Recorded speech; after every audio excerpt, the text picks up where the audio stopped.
Shalom saudara-saudara sekalian dimanapun kita berada.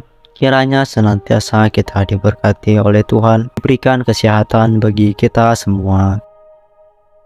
Renungan kita pada hari ini, jangan ada iri hati di antara kita. Pada bacaan Bilangan 12 ayat 1 sampai 16. Pemberontakan Miriam dan Harun. Miriam serta Harun mengatai Musa berkenan dengan perempuan Kus yang diambilnya, sebab memang ia telah mengambil seorang perempuan Kus.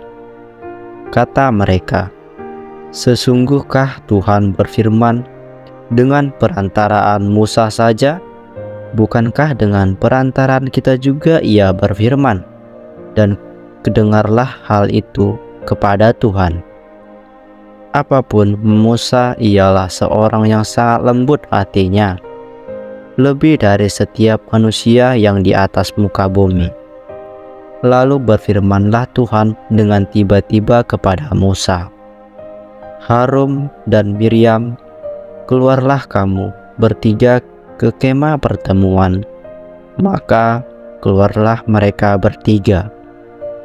Lalu turunlah Tuhan dalam tiang awan dan berdiri di depan pintu kemah itu, lalu memanggil Harun dan Miriam.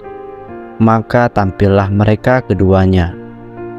Lalu berfirmanlah ia, "Dengarlah firmanku ini, jika di antara kamu ada seorang nabi, maka aku Tuhan menyatakan diriku kepadanya. Dalam penglihatan, aku berbicara dengan dia dalam mimpi. Bukan demikian hambaku Musa, seorang yang setia dalam segenap rumahku. Berhadap-hadapan aku berbicara dengan dia terus terang, bukan dengan teka-teki, dan ia memandang rupa Tuhan. Mengapakah kamu tidak takut mengatai hambaku Musa? Sebab itu bangkitlah murka Tuhan terhadap mereka, lalu pergilah ia.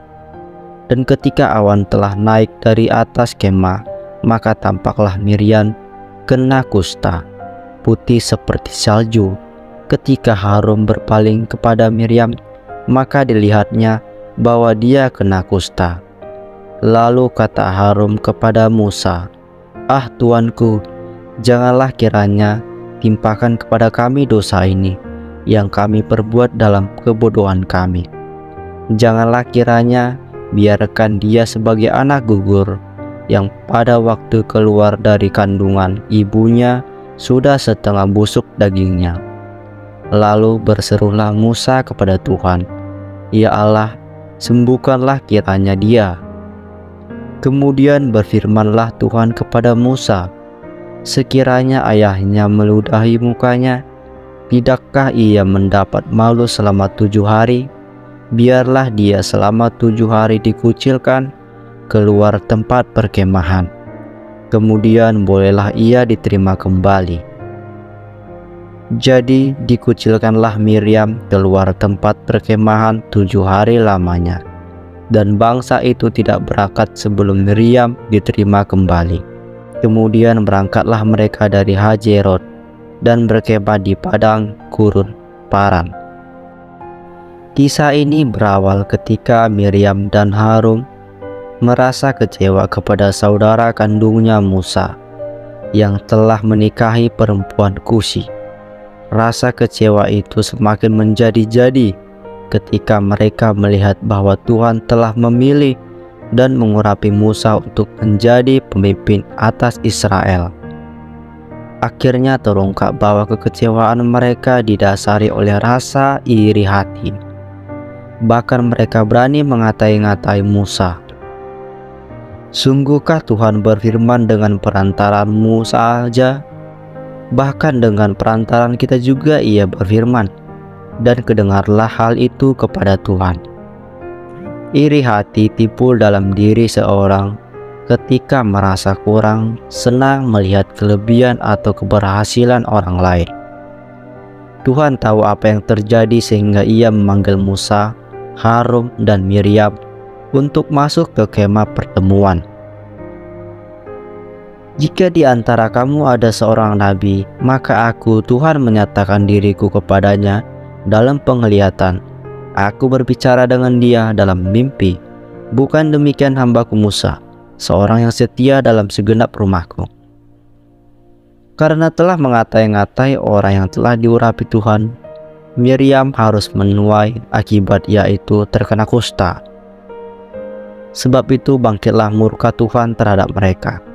Lalu pergilah ia, dan ketika awan telah naik dari atas kemah, maka tampaklah Miriam kena kusta putih seperti salju. Ketika Harun berpaling kepada Miriam, maka dilihatnya bahwa dia kena kusta. Sebenarnya Harun juga turut menyinggung Musa. Namun ia segera sadar, lalu merendahkan diri dan memohon pengampunan kepada Tuhan, sehingga ia luput dari penyakit kusta. Apa yang menimpa Miriam menjadi peringatan keras bagi kita. Jangan sekali-sekali iri hati kepada orang lain, terlebih kepada orang-orang yang telah dipilih dan diurapi Tuhan. Iri hati hanya akan berdampak buruk dan mengatakan hukuman. Iri hati membusukkan tulang. Amsal 14 ayat 30. Lalu Musa berdoa kepada Tuhan dan memohon kasih karunia-Nya. Ya Allah, sembuhkanlah kiranya dia. Sebab di mana ada iri hati dan mementingkan diri sendiri, di situ ada kekacauan dan segala macam perbuatan jahat. Yakobus 3 ayat 16.